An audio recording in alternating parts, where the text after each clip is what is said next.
अस्सलाम वालेकुम नाज़रीन, हमसे पाकिस्तान ट्रांसमिशन के साथ मैं हूं आदिल निज़ामी। इंतखाबात का मरला जो है अहम मरला यानी पोलिंग डे मुकम्मल हो चुका है। नताइज आ रहे हैं, हुकूमत साजी की जानिब मामला बढ़ते हुए दिखाई दे रहे हैं। पहले पाकिस्तान पीपल्स पार्टी और आज MQM पाकिस्तान के कायदीन ने लाहौर में साबिक वज़ीर आज़म नवाज शरीफ से मुलाकातें की हैं, मेल मिलाप हो रहे हैं और आइंदा हुकूमत साजी पर बात हो रही है। सबसे अहम सवाल आज ये है कि कौन होगा अगला वज़ीर आज़म। हम सबसे पहले ज़रा पार्टीज़ की ज़रा बता दें कि आपको इस टाइम पोजीशन क्या है। पाकिस्तान मुस्लिम लीग नून इस टाइम मरकज़ में सिंगल लार्जेस्ट पार्टी हमें दिखाई दे रही है। 75 के करीब कौमी असम्बली के अंदर उनकी सीटें हैं, जबकि आज़ाद 101 हैं, जिनमें 93 जो हैं वो पाकिस्तान तहरीक इंसाफ के हमायत याफ्ता हैं, जबकि पाकिस्तान पीपल्स पार्टी 54 नशिस्तें अभी तक हासिल कर सकी है।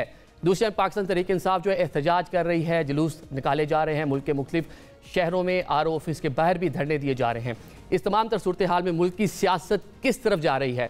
नसरुल्लाह मलिक साहब सीनियर एनालिस्ट हमारे साथ मौजूद हैं, उनसे ज़रा जानते हैं कि लाहौर की क्या खबरें हैं। जी मलिक साहब, क्या देख रहे हैं? एक तो बहुत शुक्रिया वक्त देने के लिए, लेकिन लाहौर में क्या देख रहे हैं? कौन हुकूमत साजी कर सकता है? वज़ीर आज़म कौन आपको बनता हुआ दिखाई दे रहा है? देखिए, अगर मौजूदा जो रिजल्ट्स हैं उनको पेश नज़र रखें तो बाज़ार ये नज़र आ रहा है कि पाकिस्तान पीपल्स पार्टी और PMLN जो है वो मिलकर हुकूमत बनाने की पोजीशन में आ सकते हैं, क्योंकि तहरीक इंसाफ जो है इन दोनों जमातों के लिए रास्ते बंद कर चुकी है और मेरा नहीं ख्याल कि वो किसी से डायलॉग करने की पोजीशन में या मूड में नज़र आते हैं। इन हालात में पीपल्स पार्टी और PMLN इस पोजीशन में आ जाएंगे कि वो हुकूमत बनाने की जो है वो पोजीशन में होंगे। लेकिन सवाल ये पैदा होता है कि जो इस इंतखाबात के बाद जिन लड़ाइयों का आगाज हुआ है, जिस किस्म के एतराज़ात उठाए जा रहे हैं, क्या ये किसी एक नए बहरान की तरफ तो नहीं ले जाएंगे? PTI का मसला ये है कि PTI KPK के रिजल्ट्स को तो मान रही है, जहाँ पे उन्होंने जो है वाज़ेह अक्सरियत हासिल कर ली है, लेकिन पंजाब के अंदर जहाँ पंजाब असम्बली में वो इलेक्शन हारे हैं और PMLN को वहाँ पे एज है, उन रिजल्ट्स को मानने को तैयार नजर नहीं आते। बदकिस्मती से पाकिस्तान में सियासी जमातें जब इलेक्शन हारती हैं तो वो तस्लीम नहीं करती, जब जीत जाती हैं तो फिर वो इलेक्शन को तस्लीम करती हैं। वो पिछले 2013 से लेके 2018 और 2024 के अगर इंतखाबी नतायज को आप सामने रखें तो आपको तमाम सियासी जमातें एक दूसरे के ऊपर इल्जाम तराशी करती हुई नजर आती हैं। इन हालात में एक बहरान सा पैदा होता हुआ नजर आता है। अगर पीपल्स पार्टी और PMLN अगर ऐलान कर देती हैं तो उनके पास इतने नंबर्स हैं कि वो आसानी से हुकूमत नंबर्स बिल्कुल हैं, देख रहे हैं हम मरकज़ में नंबर मिलके हुकूमत साजी कर सकते हैं। लेकिन वज़ीर आज़म कौन होगा? बिलावल होंगे, मियाँ साहब होंगे, बड़े मियाँ साहब होंगे, छोटे मियाँ साहब होंगे? देखिए, दो चीजें हैं। पहली बात तो ये है कि ये PMLN की क़यादत ने तय किया था कि अगर कोई स्प्लिट किस्म का मैंडेट आता है तो शहबाज शरीफ साहब फिर वफाक की हुकूमत को संभालेंगे, और अगर मुस्लिम लीग नवाज अक्सरियती जमात बनकर आती है तो मियाँ नवाज शरीफ जो है वो हुकूमत में वज़ीर आज़म होंगे। लेकिन जो इस वक्त सूरत हाल पैदा हो चुकी है और जो मुल्क के हालात हैं, इन हालात में मैं समझता हूँ एस्टेब्लिशमेंट भी चाहती है कि अगर इत्तेहादी हुकूमत बनती है तो मियाँ नवाज शरीफ भी उसकी सरबराही करें, और उसकी बुनियादी वजह ख़ास तौर पे आपके जो रीजनल इश्यूज़ हैं और आपके जो इकानमी के मसाइल हैं, फिर आपके जो चीन सऊदी अरब के साथ और UAE के साथ जो मामलात हैं और तल्लुकात हैं, जो इन्वेस्टमेंट की बात की जा रही है, इसलिए इस बात की कोशिश तो है कि हुकूमत की क़यादत जो है वो मियाँ नवाज शरीफ करें। लेकिन इसके लिए PMLN में से जो लीडरशिप है PMLN की, खासतौर पे मियाँ नवाज शरीफ के फैसले को बड़ी अहमियत हासिल होगी। वो चाहते ये थे कि अगर अक्सरियती पार्टी बनकर नहीं आते तो फिर इत्तेहादी हुकूमत जो है उसको शहबाज शरीफ साहब लीड करें। पंजाब के अंदर अलबत्ता अगर मियाँ नवाज शरीफ वफात में चले जाते हैं तो ये नजर आ रहा है कि पंजाब शहबाज शरीफ साहब के हवाले कर दिया जाएगा और मरीम नवाज जो है वो वफाक में मियाँ नवाज शरीफ के साथ काम करेंगी। दूसरी तरफ पीपल्स पार्टी जो है उसकी ख्वाहिश है कि पीपल्स पार्टी चेयरमैन सेनेट की सीट भी ले, और पीपल्स पार्टी जो है वो सदारत के हवाले से भी सोचती है कि सदर फिर पाकिस्तान पीपल्स पार्टी से होना चाहिए। लेकिन ये कहना कि पीपल्स पार्टी बहुत क्रेजी है वजारत उज़्मा के लिए, मेरा अपना तज्जिया, ये मेरा ख्याल है कि पीपल्स पार्टी शायद ऐसा नहीं समझती। ये खबरों की हद तक तो हमें नजर आता है कि पीपल्स पार्टी आने वाली हुकूमत को लीड करना चाहती है, लेकिन पीपल्स पार्टी मेरा ख्याल ये है कि वो चाहेगी कि मुस्लिम लीग नवाज जो है और शहबाज शरीफ साहब जो है वो क़यादत करें, मियाँ नवाज शरीफ जो है वो न करें। लेकिन मुस्लिम लीग नवाज और मुल्क की इस्टेब्लिशमेंट इस वक्त ये समझती है कि नवाज शरीफ साहब को वजारत उज़्मा के लिए आगे होना चाहिए।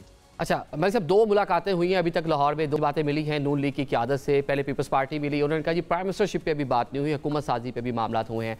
आज MKM ने मुलाकात की, उन्होंने कहा मुल्क की सियासी सूरत हाल पे बात हुई है, लेकिन प्राइम मिनिस्टरशिप या हुकूमत साजी पे बात नहीं हुई। तो क्लैरिटी अभी तक क्यों नहीं हो रही?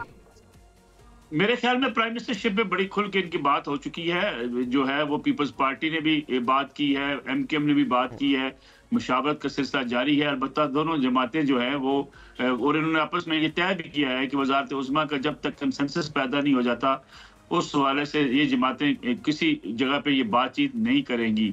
ऐसा नहीं है कि सिर्फ मुल्क की सियासत पे बातचीत करने के बाद ये लोग उठकर चले गए हैं, बल्कि हुआ ये है कि वजारत उज़्मा के हवाले से, सदारत के हवाले से, सेनेट के इंतखाबात के हवाले से और आने वाली जो हुकूमत है उसको किस तरीके से चलाया जा सकता है, अगर ये इत्तेहाद बन जाता है, इन तमाम अमूर पर बातचीत हुई है।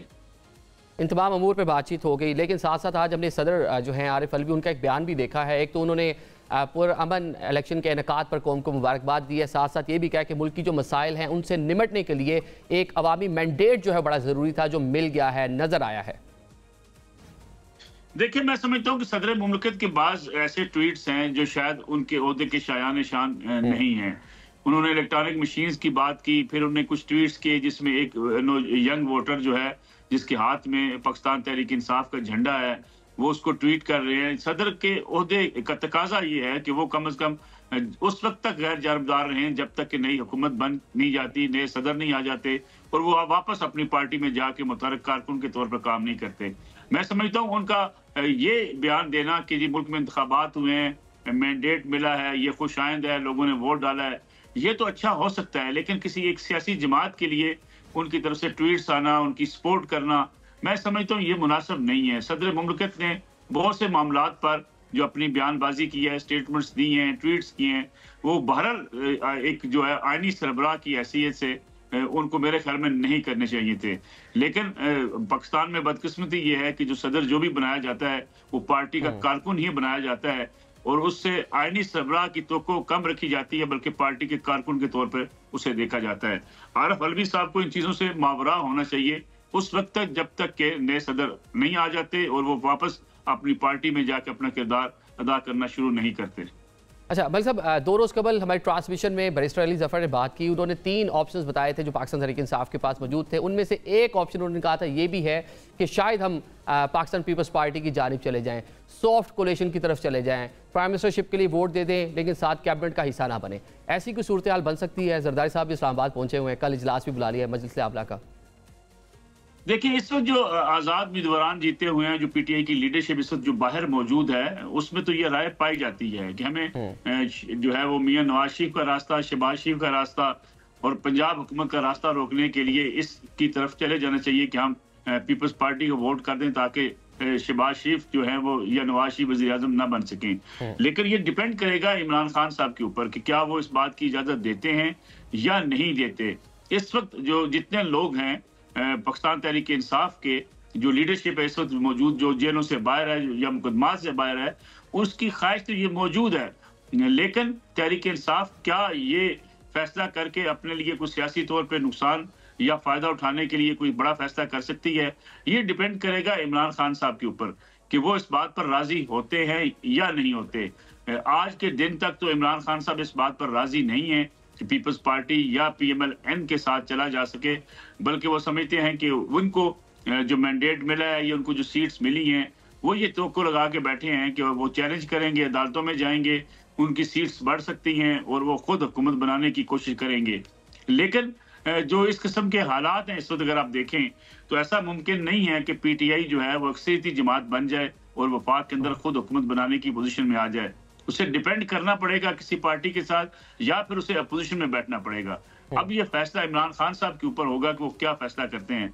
कोशिश लोगों की ये है, कुछ लोग ऐसे भी हैं जो ये चाहते हैं कि इस वक्त PTI ऐसा फैसला कर ले और उसके बाद जो है PTI जो है वो चेयरमैन को राजी कर लिया जाए, बानी चेयरमैन को, लेकिन बाज़ाहिर कोई चीज़ नजर नहीं आती। लेकिन असल मसला एक और होगा, वो ये होगा कि बहुत से ऐसे लोग हैं जो पाकिस्तान तहरीक इंसाफ के प्लेटफॉर्म से या उनकी हमायत से जीते हैं, लेकिन उनको छोड़ के जाने की तैयारियां कर रहे हैं। जो ही पंजाब में हुकूमत बनाने की अनाउंसमेंट होगी, आप देखिएगा आपको बहुत से और लोग पार्टी छोड़ते हुए नजर आएंगे। मतलब ये खबरें हैं इस तरह की कि मरकज़ में भी और पंजाब में भी जो पाकिस्तान तहरीक इंसाफ के हमायत याफ्ता लोग थे वो पार्टी छोड़ के किसी और प्लेटफॉर्म को ज्वाइन कर लें। कुछ राब्ते भी हुए हैं। देखिए, मैं समझता हूँ कि जो सूबाई हुकूमतें होती हैं, आप सिंध में लोग इसलिए पीपल्स पार्टी से अलग नहीं होना चाहते कि उन्हें पता है कि सिंध में पीपल्स पार्टी की ही सूबाई हुकूमत होगी। और पंजाब में अगर वाज़ेह तौर पे मुस्लिम लीग नवाज की सूबाई हुकूमत बनने जा रही है तो आपको लगेगा कि बहुत से ऐसे MNAs इलेक्टेबल्स जो हैं वो पार्टी जो है वो आज़ाद हैसियत छोड़ के PMLN के साथ शामिल हो जाएंगे। कई लोग राब्ते भी कर चुके हैं और शामिल होने का ऐलान भी कर चुके हैं। और ख़ास तौर पे आप देखेंगे ज़्यादा तादाद जो है अराकीन सूबाई असम्बली की होगी जो PTI को छोड़कर PMLN की तरफ चले जाएंगे। अच्छा, अभी आप पंजाब की बात कर रहे हैं, अगर तो पाकिस्तान पीपल्स पार्टी पाकिस्तान तहरीक इंसाफ मरकज़ में मिल जाते हैं तो पंजाब में भी मुस्लिम लीग नून के लिए मुश्किल पैदा कर सकते हैं? मेरा नहीं ख्याल, पंजाब में इस वक्त मुस्लिम लीग नवाज जो है वो अक्सरियती जमात बन चुकी है। उनके मेंबरान जो हैं उनको आसानी से वो बगैर 137 के करीब सीटें हैं फिलहाल, 22 आज़ाद भी हैं जो पाकिस्तान तहरीक इंसाफ के हमायत याफ्ता नहीं हैं, दीगर लोग हैं। दूसरा, उनके पास अब ख्वातीन की मखसूस नशिस्तें, अक़लीती नशिस्तें आएंगी तो आसानी से जो है वो पंजाब में हुकूमत बनाने की पोजीशन में आ जाएंगे। इसलिए इस वक्त तो लगता यह है कि मुस्लिम लीग नून पंजाब में बिल्कुल वाज़ेह मैदान मार चुकी है। जैसे KPK के अंदर पाकिस्तान तहरीक इंसाफ से वाबस्ता जो अराकीन हैं वो मैदान मार चुके हैं। इसलिए नजर नहीं आता कि पंजाब में मुस्लिम लीग नवाज के लिए और KPK में पाकिस्तान तहरीक इंसाफ के लिए कोई मुश्किलात हैं। अच्छा, अभी आज लाहौर में लिबर्टी चौक दीगर इलाकों में एहतजाज भी हुआ है, RO's ऑफिस के बाहर भी एहतजाज हो रहे हैं, तो ये मामला आपको किस तरफ जाता दिखाई दे रहा है? अभी जो वोटर है पाकिस्तान तहरीक इंसाफ का वो तो प्रोटेस्ट कर रहा है, वो तो घर बैठने को तैयार नहीं है। देखिए, मैं समझता हूँ चंद दिन जरूर लगेंगे। हर दफा ये होता आया है कि इस पे एहतजाज हुए, फिर एहतजाज रफ्ता खत्म होना शुरू हो जाते हैं। ऐसा लगता नहीं है कि कोई जो है एहतजाजी तहरीक का आगाज हो सकता है।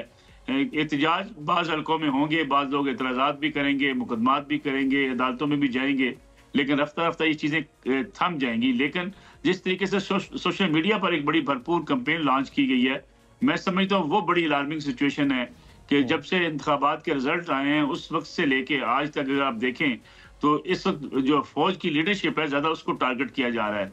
और मैं समझता हूँ इसका बड़ा नुकसान होगा तहरीक इंसाफ को। और तहरीक इंसाफ जो माजी में गलतियां करती रही है, शायद उसी गलतियों को दोबारा से दोहराया जा रहा है, जिसका बहरहाल पार्टी लीडरशिप को जायजा लेना पड़ेगा। सियासी मैदान में सियासी जमातों से आपकी लड़ाई हो सकती है, सियासी जमातों से आपका मुकाबला हो सकता है, लेकिन मुल्क के सिक्योरिटी इदारों को इस तरीके से जिस तरीके से आज कल टारगेट किया जा रहा है, मैं समझता हूँ ये न सिर्फ मुल्क के लिए नुकसानदेह है बल्कि उस पार्टी के लिए भी नुकसानदेह होगा जिसने माजी में इसी बयानिए की बुनियाद पर एक ऐसा वाकया हुआ जो आज तक 9 मई का वाकया पाकिस्तान तहरीक इंसाफ के लिए एक दर्द सर बना हुआ है। अगर 9 मई का वाकया ना होता तो मैं समझता हूँ पाकिस्तान तहरीक इंसाफ को ना इस कदर दबाव का सामना करना पड़ता, ना मुकदमात का सामना करना पड़ता और ना ही उनके लिए इतनी बड़ी मुश्किलात होती। तो ये जो इस वक्त रवश है खासतौर पर सोशल मीडिया पे और जो बाहर बैठे हुए लोग जिस किस्म का प्रोपेगेंडा कर रहे हैं, उसका हिस्सा तहरीक इंसाफ पाकिस्तान की लीडरशिप को या कारकुनान को नहीं बनना चाहिए। मलिक साहब, मुस्लिम लीग नून ने बड़ी आज़ादाना जो है अपनी कैंपेन चलाई, बड़ी मैसिव कैंपेन थी पंजाब के लेवल तक उनकी, तो ये हुआ क्या कि काफ़ी बुर्ज जो हैं वो उल्ट के हमने देखा, राना सनाउल्लाह जो है वो अपनी सीट हार गए हैं, खुर्रम दस्तगीर गुजरावाला डिवीजन तो गढ़ समझा जाता था पाकिस्तान मुस्लिम लीग नून का, वहाँ से उनको नई कामयाबी मिल सकी। क्या रीजंस क्या है इसकी, बड़ी वजह क्या देख रहे हैं?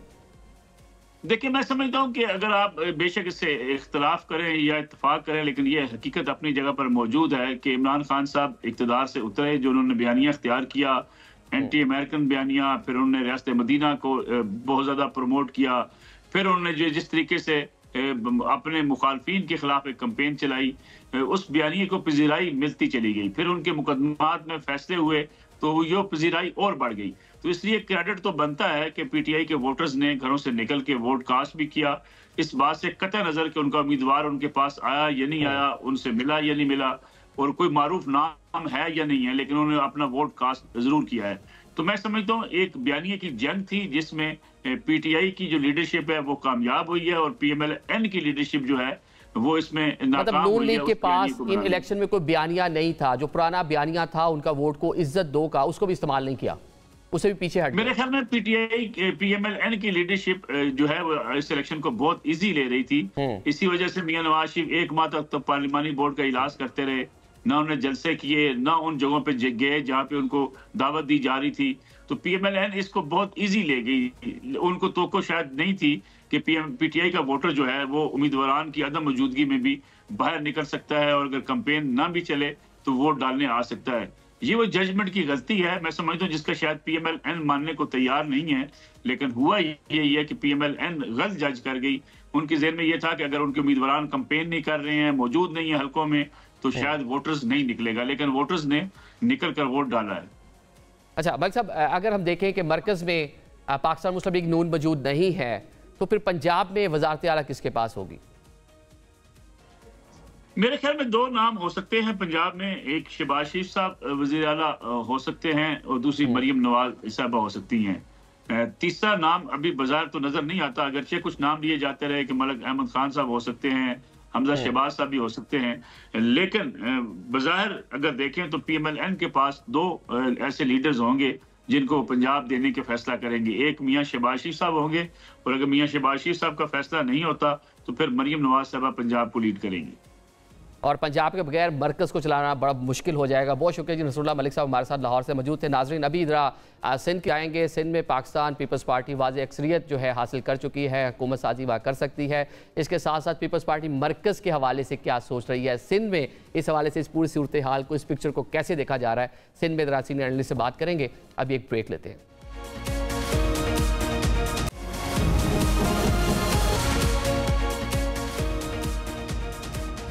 Welcome back after the break. नाज़रीन, सुबह सिंध की अगर हम बात कर ले, वहाँ पर पाकिस्तान पीपल्स पार्टी को सादा अक्सरियत मिल चुकी है। दूसरी बड़ी पार्टी वहाँ पर MQM दिखाई दे रही है। इसके साथ साथ MQM का मरकज़ भी बड़ा अहम रोल है। आज मुलाकातें भी हुई हैं। ज़रा कराची चलते हैं। मुजाहिद बरेलवी साहब सीनियर एनालिस्ट हमारे साथ मौजूद हैं। बरेलवी साहब अस्सलाम वालेकुम। क्या देख रहे हैं सर, सिंध में बड़ी आसान पोजीशन है पाकिस्तान पीपल्स पार्टी के लिए, हुकूमत साजी तो कर सकती है, वफाक में क्या रोल होगा पीपल्स पार्टी का, और साथ साथ MQM को कैसे देख रहे हैं? देखिए, ये तो आपने उसका उसमें कोई दो राय नहीं है और ये एक्सपेक्टेड रिजल्ट था। ये जरूर है कि जो MQM को जितनी बड़ी नशिस्तें मिली हैं या जो एक पार्टी को महरूम किया गया है कौमी असम्बली और सूबाई असम्बली में, खासतौर पर कौमी असम्बली में एक नशिस्त का भी ना देना, वो इस इलेक्शन की शफाफियत पर सवाल उठाता है। और फिर ये जो इस्लामाबाद आनियां जानियां हुई पीपल्स पार्टी की क़यादत की, उसने और इस शकूक को मुस्तहकम किया कि गालिबन फिर रात को ये तय हो रहा था कि किस तरीके से अगर 6 देती है तो 4 हमें दो और 5 इन्हें दो। जो आप भी अगर यहाँ के जनगार हैं उन्हें इल्म था कि MQM की कितनी सेफ सीटें हैं और फिर पीपल्स पार्टी की 3 नशिस्तें हैं। हम पूरी इलेक्शन को फॉलो करते रहे और मैं समझता हूँ कम से कम 10 सीटों को जो है उसमें कौमी असम्बली की उसको मैनेज किया गया अरोज के जरिए और फॉर्म 45 और 47 की यानी गुत्थियों में। ज़रा मैं क्या कहूँ, यानी ये ज़बान खल्क पर है और अगर ये ना करते तो मैं ख्याल में यानी अगर ओवरऑल इलेक्शन पुरअमन हुए, मैं ये भी नहीं कहूँगा बहुत बड़े पैमाने पर, लेकिन 10 कम से कम सिंध में 10 नशिस्तों का, बाकी जगह भी मैं कह सकता हूँ कि कोई वही जो 25 MNA जो चाहते हैं हमारे गेम प्लानर, उन्होंने उस 25 सीटों के साथ ये किया और जिसका वजह से आपको नतीजा सामने आ रहा है। MQM ने आज मुलाकात तो की है, लेकिन उसके बाद कहा कि मुलाकात पे मुल्क की मजमूई सियासी सूरत हाल पर बात हुई है, कोई आइंदा हुकूमत साजी या प्राइम मिनिस्टरशिप के हवाले से कोई बात नहीं की। ये खालिद मकबूल सदीकी साहब ने कहा है। तो MQM मिलने गई, कराची से ट्रैवल किया लाहौर तक का, तो ये पूरा मामला कैसे डिनाइल कैसे आ गया, क्या देख रहे हैं? MQM क्या सोच क्या रही है? डिनाइल नहीं है, डिनाइल नहीं है, तो कोई दो राय ही नहीं है कि MQM अनकंडीशनल जो है, अनकंडीशनल वो उसमें जाएगी और 2 या 3 या 4 वजारतें भी लेगी और इसमें कोई दो राय है ही नहीं कि वो ऑलरेडी कमिटेड है पहले इलेक्शन से पहले, और इसीलिए शहबाज शरीफ भी साथ बैठ गए। इसमें कोई क्या कहते हैं रॉकेट साइंस नहीं है कि MQM किसी सूरत में, किसी बगैर किसी शर्त के, हर सूरत में बगैर किसी शर्त के वफाक में नून लीग का हिस्सा बनने जा रही है। वैसे नेचुरल अलायंस जो है MQM का, वो तो पाकिस्तान पीपल्स पार्टी के साथ दिखाई देता है। चले सूबे में भी पीपल्स पार्टी है, मरकज में भी अभी कुछ चीजें वाजे नहीं है। सॉरी मेरे ख्याल में शायद आपके यहाँ रिपोर्टरों ने सही खबर नहीं की हो। इस वक्त तो पीपल्स पार्टी और MQM की जो जंगो-जदल है वो एक बार फिर वापस आ गई है। ये तो हाँ, ये जरूर हम हमेशा कहते हैं वो सब तो इलेक्शन के लिए था ना, एक दूसरे के मद्दे मुकाबले आप इलेक्शन लड़ रहे थे, कैंपेन भी एक दूसरे के मद्दे मुकाबले करना थी। जिस तरह नून लीग को हमने देखा, पीपल्स पार्टी को देखा, बिलावल साहब जो हैं लाडला कहते रहे, पंजाब में लाडला प्लस कहते रहे, बातें करते रहे, लेकिन इलेक्शन की जैसे नताइज आए हैं और मुलाकातें भी हो गई। लेकिन मैं इस बारे में बिल्कुल वादे दो टोक और बगैर किसी इफ और बट के कहता हूँ कि कोई पीपल्स पार्टी और सिंध में पीपल्स पार्टी एमकेएम के ऐसे ही मद्दे मुकाबले रहेगी, ऐसे ही दस्तों गरेबा रहेगी और ऐसे ही असेंबली अखाड़ा बनी रहेगी इन दोनों के दरमियान। तो एमकेएम की कंडीशंस क्या हो सकती हैं, क्या मुतालबात हो सकते हैं अगर वो हुकूमत में शामिल होती है नून लीग के साथ? तो क्या डिमांड्स क्या होंगी? देखिए ये सिंध में उनकी ये जरूरत है एमकेएम की कि वो एक कन्फ्रंटेशन की सूरत हाल पीपल्स पार्टी जो सिंधी डोमिनेट है उन्हें रखे और शहरियों को खुश रखे, शहरी अपने वोटों को, और वफाक में उसे ज्यादा से ज्यादा हिस्सा मिलेगा, गवर्नर उनका होगा और उनके तमाम काम होते रहेंगे। मतलब कामरान टेसूरी जो है वो गवर्नर रहेंगे, आप ये कह रहे हैं? जिस तरह एक तवील अरसा तक इशरतुल इबाद जो है गवर्नर रहे, तो ये भी एक लंबे अरसे तक गवर्नर रहेंगे, आपको ये लग रहा है? बज़ाहिर ऐसे ही लगता है। चलें, बाकी एहतजाज भी हो रहे हैं। पाकिस्तान तहरीक इंसाफ आरओज़ ऑफिस के बाहर एहतजाज कर रही है, कहा जा रहा है जी हमें उस तरह मैंडेट नहीं मिला, जो मिलना चाहिए था मिल गया था लेकिन उसको चेंज किया गया। तो क्या देख रहे हैं उसका कोई रिजल्ट होगा, कुछ सीट्स वापस होंगी कि वही लंबी ट्रिब्यूनल्स और अदालती कार्रवाइयाँ चलेंगी? इस बारे में कुछ दो राय नहीं है ना। ये तो आपने रिजल्ट देख लिया ना कि कराची जैसे शहर में यानी ये जो डिफेंस और क्लिफ्टन में क्या 2 घंटे में रिजल्ट नहीं आ सकते थे? कराची में ब्रंटफोर्ड के रिजल्ट नहीं आ सकते थे? इवन ये कि डिक्लेयर करने के बाद क्या हुए और वो जो फॉर्म 45 जो हर मेंबरों को मिलता है वो उसको हम नहीं देता। तो ये इसमें कोई यानी आंखों में धूल झोंकने के मुतरादिफ है ना कि कराची जैसे शहर में मैंने कहा चले वो वजीरिस्तान का रिजल्ट तक तो आ गया था और चित्राल का रिजल्ट आ गया था और दूर दराज के रिजल्ट आ गए, लेकिन कराची का रिजल्ट अगले कोई 24 घंटे और 36 घंटे बाद आया। ये और बात है कि उन्होंने बड़े एहतियात से ये सब कुछ किया कि कराची में वो जो तहरीक इंसाफ का हामी है वो उतना एग्रेसिव नहीं है, पढ़ा लिखा मिडिल क्लास का। यही अगर वो खैबर पख्तूनख्वा में करते और जहाँ जहाँ उन्होंने किया तो फिर उनको क्या कहते हैं मारूफ जबान में लग पता चल जाता कि क्या होता है इलेक्शन के। आपने भी इलेक्शन देखा, कौन कौन से नताइज ऐसे थे कराची की सीट्स के ऊपर जो आपके लिए भी सरप्राइजिंग थे, मतलब आप देखकर शशदर रह गए कि ये क्या हो गया? मैंने कम से कम 10 नशिस्त आपसे कहा ना, कम से कम 10, 4 से ज्यादा पीपल्स पार्टी की नशिस्तें नहीं होनी चाहिए थी, 5-6 से ज्यादा नशिस्तें जो हैं वो एमकेएम की होनी चाहिए थी। ये मैक्सिमम में 10 हैं।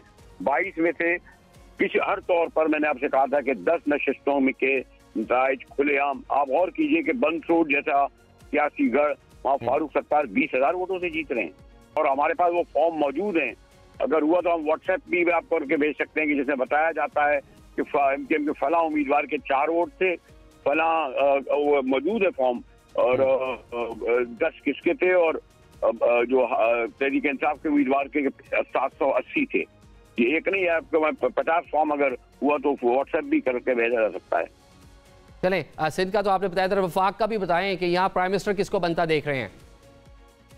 देखिए ये पहले तो बड़ा आसान था कि पीडीएम 2 बनाना, अब पीडीएम 2 बनाना आसान नहीं है और कल बिलावल ने अपने वादे तौर पर कहा वो एक सीरियस कैंडिडेट हैं प्राइम मिनिस्टरशिप के, और अगर वो दोबारा यानी अगर ये कहा जा रहा है कि जरदारी साहब सदर बनेंगे और ये वज़ारत खारजा कबूल करते हैं तो उनके ये बयानात ही नौजवान बिलावल अपनी सियासी मौत पर दस्तखत करेंगे अगर वो दोबारा जो है फॉरेन मिनिस्टर का ओहदा कबूल करते हैं। तो कहते हैं कि सियासत में सब जायज होता है, दोस्त के दोस्त और दुश्मन के दुश्मन होते हैं, लेकिन जो कुछ उन्होंने कैंपेन चलाई है वाज़ेह लग रही है कि उनके वालिद कितने ही उनपे यानी उनके पर असरअंदाज हो रहे हों। ये पीपल्स पार्टी के लिए अब आसान नहीं होगा कि वो पीडीएम 2 बना के और वजारतों की बंदर बाट करके बैठ जाए, खास तौर पर बिलावल, भुट्टो, जरदारी 1 महीने की जो उनकी तकारीर हैं, जो उन्होंने कुछ कहा है, लेकिन अगर कोई सियासत में इस हद तक भी आगे चला जाएगा तो फिर मैं उसको कम से कम पॉलिटिकल पार्टी नहीं कहूँगा, उसको तो फिर हम मुनासिब लफ्ज़ इसलिए मैं नहीं कहना चाहता कि मेरा सियासी थोड़ा बहुत ऑब्जर्वेशन ये है और जो थोड़ा बहुत वाकता हूँ कि शायद बिलावल, भुट्टो, जरदारी खुद अपोजिशन में बैठना पसंद करें ना कि हुकूमत में दोबारा वज़ारत खारजा में बैठने का। लेकिन जो नंबर गेम हम देख रहे हैं 54 सीट्स हैं, अगर मरकज़ में हुकूमत बनानी है पाकिस्तान पीपल्स पार्टी को तो किसी से अलाइंस करना होगा, नून लीग ने अगर हुकूमत बनानी है किसी से अलाइंस करना होगा, और जो पीटीआई के हमायती याफ्ता लोग हैं उनके पास भी कोई इतनी सिंपल इतनी मेजॉरिटी नहीं है कि वो भी आज खुद जाकर हुकूमत साजी कर सकें। तो फिर कैसे मामला कौन किससे मिलेगा, क्वेश्चन बनती है, आपको क्या नज़र आ रही है? तो गेम प्लानर का है ना कि गेम प्लानर जिस तरह चाह रहे थे उस तरह नहीं हुआ, उनका ख्याल था कि मियाँ साहब ज्यादा वो तो 38 में रुके हुए थे, और फिर किस तरीके से अब लाया जा रहा है और किस तरह दिया जा रहा है आप देख नहीं रहे। और कम से कम कराची के सॉरी टू से ये जो पंजाब के कम से कम जो खुद लाहौर शहर के नताइज आए हैं, जो सियालकोट का नतीजा आया है। मैंने एक पॉलिटिकल स्टूडेंट हूँ, इलेक्शन देखा है, रात को ख्वाजा आसिफ के और उनके वोट का 40,000 का या 30,000 का फर्क था। कोई भी आप वो ले आए कैलकुलेशन, ये फर्क खत्म हो ही नहीं सकता। 30 और 40,000 का फर्क खत्म कोई कर सकता है वोटों का? तो वो आखिर तक, और जबकि 1.5 लाख की गिनती हो जाए। आप दूसरे का देख लें, ओन चौधरी साहब को लाहौर में जिस तरह किया गया है, वो तो शामी को बैठ गए।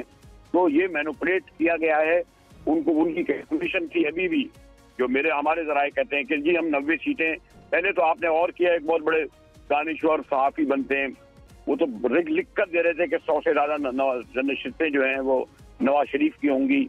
एक और जो है सियासी सहाफती पंडित कह रहे थे 115-135 जो होंगी वो होंगी। लेकिन आप गौर करें कि तिलत हुसैन जैसा जो सीजन जर्नलिस्ट जो बड़ा बिटर एंटी इमरान खान रहा है, वो ये कह रहा है कि मियाँ साहब अगर आपने ये जहरीला सेब खाया तो ये जो है बड़ी बदकिस्मती कौम की और जमहूरियत की होगी। आप जितने भी देखें जो एनालिस्ट जो समझे जाते थे कि वो एंटी इमरान खान हैं और नवाज शरीफ के लिए सॉफ्ट कॉर्नर रखते हैं, और वो तो इमरान खान के मुखालिफ होना ठीक है, पॉइंट ऑफ व्यू है, और उनकी सियासत ऐसी है, जिद्दीपन उनमें है, उनमें एक लचक नहीं है, उन्होंने बहुत सारी गलतियां की, उसका उसको फेस भी वो कर रहे हैं। लेकिन जिस तरह इलेक्शन, लेकिन अभी आप फ्लेक्सिबिलिटी की बात कर रहे हैं, और जो स्कोर बोर्ड हम देख रहे हैं उसके ऊपर नंबर भी किसी के पास क्लियर वाजे नहीं है, तो ये फ्लेक्सिबिलिटी किसको दिखाना होगी ताकि कोई प्राइम मिनिस्टरशिप की जानिब मामला आगे बढ़ सकें? नहीं, मैंने ये कहा ना कि ये जरदारी साहब हर मुमकिन कोशिश करेंगे कि वो किसी तरह, क्योंकि 12 नंबर गेम में फर्क है, लेकिन और 10,000 जो आजाद जा रहे हैं। अब ये मैंने कहा ना, ये तो नहीं है ना कि फूल पैराडाइज में बैठी हुई इस्टेब्लिशमेंट अगर ये समझती हो कि बाकायदा हाथ से वो सब लिखकर पूरा सब कुछ करेंगे, ABCDEFGH, ऐसा नहीं होता। कहीं ना कहीं तो होगा ना, और ये अल्लाह ताला का निज़ाम जो है, सिर्फ मैं तो ये यकीन रखता हूँ उनकी कहा हुआ एक हो सकता है। चले लास्ट एक आखिरी जवाब दे दे जरदारी साहब, आपको क्या लग रहा है किस तरफ जाएंगे? नून लीग की जानिब जाएंगे, तहरीक इंसाफ की जानिब जाएंगे? नहीं, जरदारी साहब तो यकीनन समझते हैं कि शरीफों के साथ हम कोई अकोमोडेट करें। वो तहरीक इंसाफ किसी सूरत में वैसे भी जरदारी साहब या शरीफों के साथ नहीं जाएगी। एक बहुत बड़ा आईनी क्राइसिस पैदा होने वाला है, क्योंकि सबसे बड़ा मसला ये है कि ये जो आज़ाद उम्मीदवार हैं, ये अगर आप इन्हें अभी कोर्टों में केस जाएंगे, बल्ले का निशान का भी केस आएगा। अभी ये आएगा कि वो उन्हें जब वो पार्टी रजिस्टर्ड हो चुके हैं और ये तमाम इंडिपेंडेंट उम्मीदवार ये लिख कर दे चुके हैं कि हम तहरीक इंसाफ से हैं, उसको हम डेविएट नहीं करेंगे, उनका एफिडेविट पर मौजूद है। ठीक हो गया मुजाहिद बरेलवी साहब, बहुत शुक्रिया। बरेलवी साहब बता रहे हैं कि एक अदालती जो है वो शुरू होने वाली है, और जो बहरान है मुल्क की सियासी, वो एक शिद्दत जो है इख्तियार कर सकता है। अभी एक ब्रेक ले लेते हैं, और ब्रेक के बाद मज़ीद भी बात करते हैं।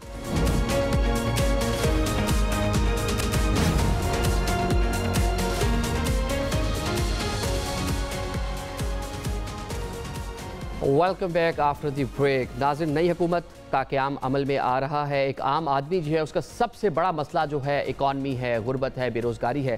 ज़रा इस पर भी बात कर लेते हैं। डॉक्टर फ़ारूक सलीम साहब हमारे साथ मौजूद है, इकोनॉमिस्ट हैं। डॉक्टर साहब अस्सलाम वालेकुम। वालेकुम अस्सलाम। डॉक्टर साहब, जो भी हुकूमत आती है इक़्तिदार में, उसका सबसे बड़ा जो मुआशी चैलेंज है वो कौन सा होगा, आप क्या देख रहे हैं? अंदरूनी सेक्टर जो है जिसमें 24 करोड़ पाकिस्तानी रहते हैं, उनका सबसे बड़ा मसला जो है वो महंगाई का है। अगर हुकूमत अपने आदाद शुमार पे एक नज़र डालें तो जो पाकिस्तान ब्यूरो ऑफ स्टैटिस्टिक्स ने मोस्ट रीसेंट आदाद शुमार हमें दिए हैं, वो ये कहते हैं कि गैस की कीमत में सिर्फ एक साल के अंदर 1100% का इजाफा हुआ है। वो बताते हैं कि टमाटर की कीमत में सिर्फ एक साल में 90% का इजाफा हुआ है, और आटा जिसके बगैर पाकिस्तानियों की जो है वो जिंदगी उसके ऊपर डिपेंडेंट रहती है, उसमें एक साल में कोई 62% का इजाफा हुआ है। अब आप अंदाजा लगाएं कि तनख्वाहें जो हैं वो तो 8-10% से ज्यादा नहीं पड़ती, और यहाँ पे आटा जो है वो 62% उसकी कीमत में सिर्फ एक 12 महीने के अरसे में उसमें इजाफा आ गया है। तो आप अंदाजा लगाइए कि गुर्बत का क्या हाल होगा अगर इतनी तेजी से खाने पीने की अशिया की कीमतें बढ़ रही हैं और तनख्वाह जो है वो उसके कहीं लगभग भी नहीं बढ़ रही। तो गुर्बत का बहुत बुरा हाल है। नई हुकूमत आएगी, उसका मैं समझता हूँ कि सबसे बड़ा चैलेंज जो है वो महंगाई का होगा। अगर हम एक्सटर्नल सेक्टर की बात करें तो हमें एक बहुत बड़ा IMF का पैकेज चाहिए होगा। स्टैंड बाय एग्रीमेंट जो है वो खत्म हो चुका होगा। मतलब आप ये कह रहे हैं कि जो नई आने वाली हुकूमत है उसको भी IMF के पास जाना पड़ेगा? जी, मोस्ट डेफिनेटली। अगले 3 सालों के अंदर जो पाकिस्तान की, जिसको हम कहते हैं एक्सटर्नल फाइनेंसिंग रिक्वायरमेंट, यानी कि जो डॉलर्स दरकार होंगे जो हमने कर्जाजात वापस करने हैं, वो लगभग 75 अरब से 80 अरब डॉलर की एक फिगर सामने आ रही है। तो IMF के पैकेज के बगैर तो वो काम मुमकिन ही नहीं है। तो मैं ये कह रहा हूँ कि इंटरनल सेक्टर के हवाले से महंगाई सबसे बड़ा प्रॉब्लम है और एक्सटर्नल सेक्टर के हवाले से नई हुकूमत जो आएगी उसको एक बड़ा ही सख्त किस्म का और एक बहुत ही बड़ा IMF का पैकेज जो है वो निगोशिएट करना पड़ेगा। तो मुमकिना IMF की जो शराइत हैं वो क्या हो सकती हैं इस हवाले से? देखिए, उनकी शराइत तो बड़ी नॉर्मल होती हैं। वो ये कहते हैं कि जो नुकसान ख़ास तौर पे आप अपने पावर सेक्टर में कर रहे हैं, जो हुकूमत हमें बताती है कि 580 अरब रुपए का चोरी समझ लीजिए, नुकसान समझ लीजिए, जो पावर सेक्टर में सालाना की बुनियाद पे हो रहा है। इसी तरह लगभग 1 अरब रुपया रोज़ाना की चोरी जो है वो गैस के सेक्टर में हो रही है और ये दोनों खसारे जो हैं इनको हम अगर जमा करें तो ये पिछले सालों में बढ़ते बढ़ते अब 6000 अरब पे पहुंच गए हैं। तो सबसे बड़ा जो चैलेंज है हुकूमत का माशी एतबार से वो ये 6000 अरब का गैस और बिजली का जो जिसको हम गर्दिशी कर्जा कहते हैं उसको किस तरह निपटाना है, चोरी गैस के सेक्टर में, बिजली के सेक्टर में किस तरह कम करनी है। फिर स्टेट ओन एंटरप्राइजेज तो लगभग सर ये आप जो भी बता रहे हैं तो सारे एडमिनिस्ट्रेटिव मामलात हैं, बिल्कुल इस पर काबू पाया जा सकता है, लेकिन एक आम आदमी ये देखता है कि जब भी हुकूमत IMF के पास जाती है, सब्सिडीज़ खत्म हो जाती हैं, चीज़ें महंगी हो जाती हैं, आम आदमी जो है मुतासिर होता है, उसके लिए चीज़ें इतनी आसान नहीं होती उसके बाद। देखिए, हमारी कनपट्टी पे या हमारी हुकूमत की कनपट्टी पे कोई बंदूक रख के उसको जबरदस्ती IMF के पास नहीं लेके जाता। हुकूमत की जो गलत माशी पॉलिसीज हैं पिछले कुछ सालों से चल रही हैं, उसके नतीजे में जो डॉलर की कमी आती है, उसके नतीजे में जो 8-9 हज़ार अरब रुपए का बजट का खसारा हुकूमत कर देती है, हम मजबूर हो जाते हैं कि हम IMF के पास जाएं। तो गलती IMF की नहीं है, गलती हमारी अपनी है। और यकीन कीजिए कि IMF हुकूमत को कभी भी ये नहीं कहता कि आप बिजली की कीमत बढ़ा दें। वो हुकूमत से ये कहता है कि आप जिस कीमत पे बिजली खरीद रहे हैं उसी कीमत पे बिजली बेचें, जो बिजली के सेक्टर में नुकसान कर रहे हैं, खसारा हो रहा है, उसको ख़त्म करें। हुकूमत के पास 2 ऑप्शंस होती हैं, या तो वो चोरी को ख़त्म करे और या फिर वो टैरिफ बढ़ा दे। अब हमारी कई हुकूमतें जो आई हैं पिछले 15-20 सालों में, वो चोरी खत्म करने में कामयाब नहीं होती, तो वो टैरिफ बढ़ाए चले जाते। मतलब आवाम पर बोझ डालना बहुत आसान है, इसलिए उस हल की तरफ जाती है। अच्छा ये बता दें कि एक नई गवर्नमेंट आने के बाद ये खदशात हैं कि शायद डॉलर की जो उड़ान है वो एक बार फिर से शुरू हो जाए, डॉलर महंगा हो जाए। देखिए, जब तक हम 70 से 75 बिलियन डॉलर तक की इंपोर्ट करते हैं और हमारी एक्सपोर्ट जो है वो 30 अरब से नहीं बढ़ती, तो उसका मतलब ये है कि डॉलर्स की शॉर्टेज रहेगी। जब डॉलर की शॉर्टेज रहेगी तो उसका मतलब है कि रुपया जो है वो डॉलर के सामने कमजोर होगा। ठीक हो गया। और ये बता दें जो भी हुकूमत आएगी, जो हुकूमत साजी होगी, 4 माह बाद हुकूमत बनने के बाद नई हुकूमत ने पहला बजट देना है, तो बजट देना कितना आसान होगा नई हुकूमत के लिए? देखिए, मेरे जहन में जो 2 या 3 सबसे बड़े सवालात आते हैं, उनमें से पहला सवाल ये है कि जो माशी पॉलिसीज निगरान हुकूमत ने अपनाई थी, उनके दौरान जो इस्लाहात लाई जा रही थी, क्या नई मुंतखब हुकूमत आके उन माशी पॉलिसीज में तसलसल रखेगी? क्या वो पॉलिसीज कंटिन्यू करेंगी या नहीं करेंगी? दूसरा सवाल मेरे जहन में ये आता है कि जो नई मुंतखब हुकूमत आएगी क्या वो मईशत को तरजीह देगी या सियासत को तरजीह देगी। जो सियासी जमातें हैं उनके मंशूर में प्राइवेटाइजेशन जो है वो तो शामिल है, तो लगता यही है कि बज़ाहिर जो आने वाली हुकूमत है इस पर काम करेगी। जी, मंशूर में बहुत सारी चीज़ें लिखी जाती हैं, बहुत अरसे से लिखी जा रही हैं। जो 2018 का मंशूर था उसमें भी प्राइवेटाइजेशन शामिल थी, लेकिन पिछले 4-5 सालों में हमने देखा कि कोई मेजर प्राइवेटाइजेशन है वो सामने नहीं आई। पीपल्स पार्टी का मंशूर जो है वो प्राइवेटाइजेशन के खिलाफ रहता है। प्रैक्टिकली हमने ये देखा है कि जो पार्टी हुकूमत में नहीं होती वो प्राइवेटाइजेशन को सपोर्ट करती है, जब वो हुकूमत में आ जाती है तो फिर तो वो प्राइवेटाइजेशन करने में नाकामयाब रहती है। बहुत शुक्रिया डॉक्टर फारूक सलीम साहब हमारे साथ मौजूद थे। नाज़रीन, नई हुकूमत जा रही है, जो सियासी इस्तेहकाम है वो मुआशी इस्तेहकाम की जानिब जाएगा। आज की इस ट्रांसमिशन से हमें इजाज़त दें। अल्लाह हाफिज़।